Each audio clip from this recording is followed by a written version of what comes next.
खानदेशी पद्धतीची चवळीची भाजी. चवळी शिजून घेतली आहे, 3 शिट्ट्या काढल्या आहेत, शिजली आहे छान.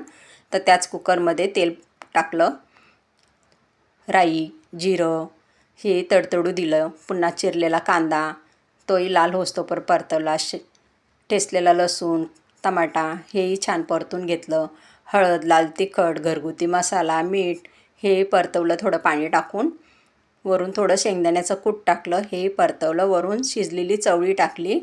ती सुक्की पण तुम्ही करू शकतात टिफिनसाठी. ही दुपारच्या जेवणासाठी मी बनवलेली आहे, म्हणून म्हटलं हा व्हिडिओ तुमच्यासोबत शेअर केला.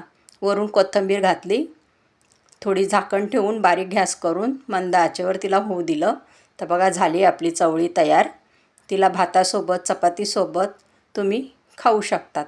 लहान मुलंही सहज खातील भातासोबत. तर हा व्हिडिओ तुम्हाला कसा वाटला तो मला नक्की कळवा. आवडला असेल तर सबस्क्राईब करा.